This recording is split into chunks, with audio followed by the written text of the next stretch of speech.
नमस्कार। आज हम भारत की सबसे पॉपुलर सेविंग स्कीम्स में से एक यानी पब्लिक प्रोविडेंट फंड, जिसे हम सब पीपीएफ के नाम से जानते हैं, उसकी पूरी जानकारी लेंगे। ये एक ऐसी स्कीम है जो सेफ भी है, अच्छा रिटर्न भी देती है और पूरी तरह से टैक्स फ्री भी है। अच्छा, ये सवाल हम सब सोचते हैं, है ना, कि कैसे एक लंबी चौड़ी वेल्थ बनाई जाए जिस पर कोई टैक्स भी ना लगे। तो पीपीएफ इस सवाल का एक बहुत ही मजबूत जवाब हो सकता है। चलिए देखते हैं कैसे। तो सबसे पहले ये समझते हैं कि आखिर ये पीपीएफ है क्या भला और इसकी असल पहचान क्या है। तो देखिए, पीपीएफ असल में सरकार की एक पहल है। इसे 1968 में शुरू किया गया था और इसका मकसद बहुत सीधा साधा था, लोगों में बचत की आदत डालना, वो भी ऐसे तरीके से जो सुरक्षित हो, डिसिप्लिन लाए और टैक्स भी बचाए। इसकी सबसे खास बातें क्या हैं? पहली, ये सरकार समर्थित है, मतलब रिस्क बिल्कुल जीरो। दूसरी, ये लंबे समय का निवेश है। तीसरी, इसका रिटर्न आकर्षक तो है ही, साथ में पूरी तरह टैक्स फ्री भी है। और ये सारी चीजें मिलकर एक फाइनेंशियल डिसिप्लिन बनाने में मदद करती हैं। चलिए अब ये देखते हैं कि अगर किसी को पीपीएफ अकाउंट खोलना है और इसे मैनेज करना है तो उसके लिए क्या करना होगा। ये जानना बहुत जरूरी है कि कौन पीपीएफ खाता खोल सकता है और कौन नहीं। तो कोई भी भारतीय नागरिक जो भारत में रहता है वो ये खाता खोल सकता है। यहां तक कि किसी बच्चे के नाम पर भी उसके पेरेंट्स या गार्जियन अकाउंट खोल सकते हैं। लेकिन एनआरआईज और एचयूएफ्स यानी हिंदू अनडिवाइडेड फैमिलीज मई 2005 के बाद से नया अकाउंट नहीं खोल सकते। अब सवाल आता है कि खाता खुलवाएं कहाँ? तो ऑप्शन बहुत हैं।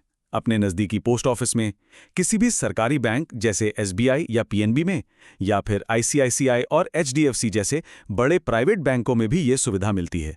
और आज के समय में ज़्यादातर बैंक ऑनलाइन अकाउंट खोलने की सुविधा भी दे रहे हैं, तो ये और भी आसान हो गया है। अच्छा, तो इसमें पैसे डालने के नियम क्या हैं? देखिए, एक साल में कम से कम 500 रुपए जमा करना जरूरी है ताकि अकाउंट एक्टिव रहे। और ज्यादा से ज्यादा आप 1.5 लाख रुपए तक जमा कर सकते हैं। ये पैसे आप चाहें तो एक ही बार में जमा कर दें या फिर हर महीने करके 12 किश्तों में। ये पूरी तरह आपकी मर्जी है। अब आते हैं सबसे मजेदार हिस्से पर कि आखिर पीपीएफ में पैसा बढ़ता कैसे है और वेल्थ कैसे बनती है। फिलहाल पीपीएफ पर 7.5% का ब्याज मिल रहा है। ये रेट सरकार तय करती है और हर 3 महीने में इसे बदला जा सकता है। और सबसे अच्छी बात यह है कि ब्याज सालाना कंपाउंड होता है, यानी आपको ब्याज पर भी ब्याज मिलता है। और सबसे सबसे जरूरी बात वो है सुरक्षा, क्योंकि ये स्कीम 100% सरकार की गारंटी वाली है, तो इसमें लगाया गया पैसा पूरी तरह से सेफ है। इसमें रिस्क आप कह सकते हैं ना के बराबर है, बिल्कुल जीरो। ये एक ऐसा सवाल है जिसका जवाब आपकी कमाई बढ़ा सकता है। क्या आप जानते हैं कि पीपीएफ में पैसा जमा करने का भी एक सही समय होता है जिससे ज्यादा से ज्यादा फायदा मिले? तो ये एक प्रो टिप है, हमेशा याद रखिएगा। पीपीएफ का नियम यह है कि ब्याज महीने की 5 तारीख से लेकर महीने की आखिरी तारीख के बीच जो सबसे कम बैलेंस होता है उस पर कैलकुलेट होता है।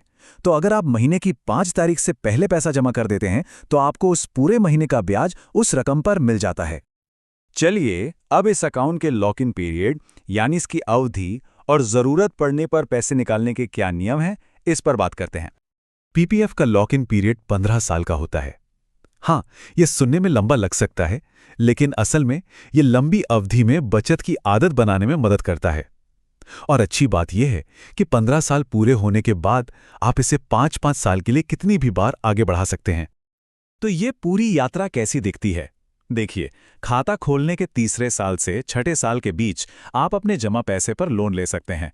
7वें साल से कुछ शर्तों के साथ आप कुछ पैसा निकाल भी सकते हैं। और 15 साल पूरे होने पर तो पूरी रकम आपकी है। उसके बाद मर्जी है, निकालिए या 5 साल के लिए आगे बढ़ाइए। और अब आते हैं पीपीएफ की उस खासियत पर जो इसे सबसे अलग और सबसे शक्तिशाली बनाती है। वो चीज जो पीपीएफ को सबसे खास बनाती है वो है इसका ईईई स्टेटस। अब ये ईईई क्या भला है, चलिए समझते हैं। ई का मतलब है एग्जेम्प्ट एग्जेम्प्ट एग्जेम्प्ट, मतलब 3 स्तरों पर टैक्स में छूट। पहला ई यानी जब आप पैसा निवेश करते हैं तो 1.5 लाख तक के निवेश पर आपको इनकम टैक्स की धारा एटीसी के तहत छूट मिलती है। दूसरा ई यानी जो भी ब्याज आप हर साल कमाते हैं उस पर कोई टैक्स नहीं लगता। और तीसरा और सबसे बड़ा ई यानी जब 15 साल बाद आप पूरी रकम निकालते हैं तो वो भी पूरी तरह टैक्स फ्री होती है।